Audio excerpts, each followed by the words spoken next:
भारत देश, जहां दुनिया की सबसे बड़ी स्टैच्यू, सबसे बड़ा स्टेडियम और 10,000 फीट ऊंचाई पर बनी विश्व की सबसे लंबी टनल है, इसी भारत देश में बनने जा रहा है विश्व का सबसे बड़ा संग्रहालय, युगे युगीन भारत राष्ट्रीय संग्रहालय। हाल में संकलित है हमारी युगों पुरानी गाथा।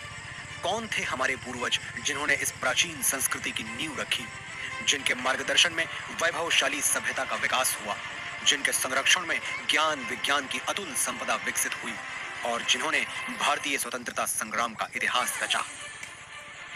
भारत का यह बेजोड़ संग्रहालय बनकर तैयार हो रहा है 1,17,000 वर्ग मीटर के विस्तार में।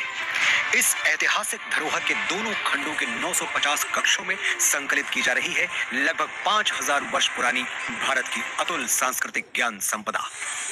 क्या आप जानते हैं, युगों पहले हमारे पूर्वजों को मिश्रित धातु के निर्माण का ज्ञान था।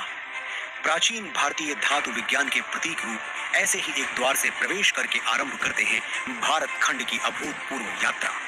पहुंचते हैं भारतवर्ष की प्राचीन समृद्ध परंपराओं के संसार में।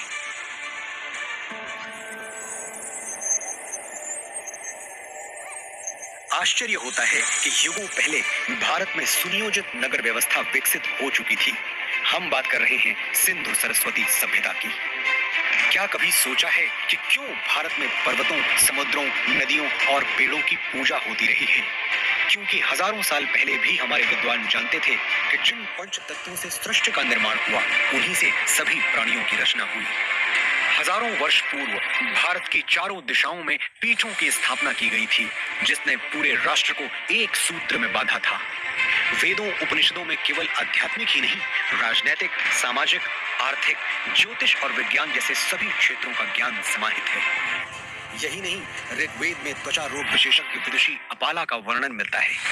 सुश्रुत की शल्य चिकित्सा, चरक के सिद्धांत और पतंजलि के अष्टांग योग की प्रासंगिकता हैरान करने वाली है।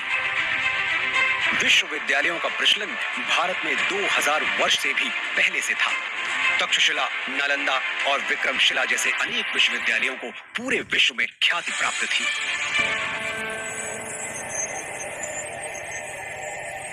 वैभवशाली मौर्य साम्राज्य के उत्थान और विस्तार के साथ ही यहाँ सातवाहन, पल्लव और कुषाण, गुप्त वंश का स्वर्णिम काल, राष्ट्रकूट, चालुक्य, चेर, पांड्य वंशों और कश्मीर आदि के शासकों की गौरव गाथाएं संकलित हैं।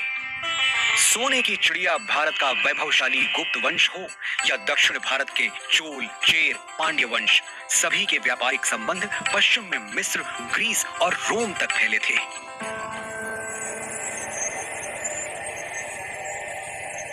युग परिवर्तन के साथ अब प्रवेश करते हैं मध्यकाल में, जहां राजपूतों की शौर्य गाथा के साथ सल्तनत और मुगल युग का इतिहास संकलित है।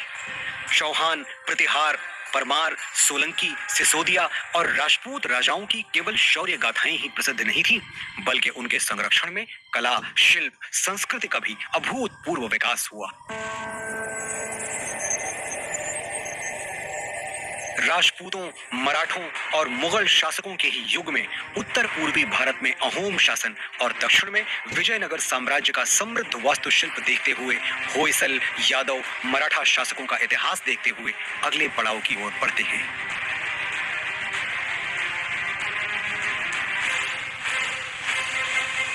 बढ़ते हैं परिवर्तन के उस दौर की ओर जब ईस्ट इंडिया कंपनी को भारत में व्यापार की अनुमति मिली।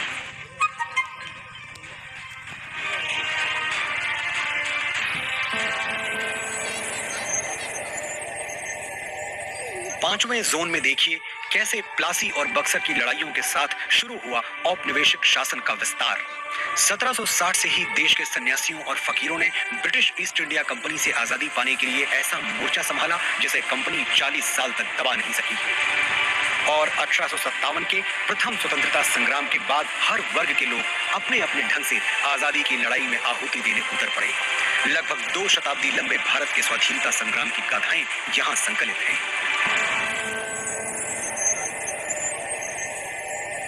वर्षों के संघर्ष के बाद भारत की आजाद हवा में स्वतंत्रता का तिरंगा लहराया।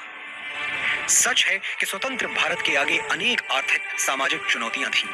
हर चुनौती को पार करने के लिए, सशक्त राष्ट्र का निर्माण करने के लिए स्वतंत्र भारत ने फिर से राष्ट्र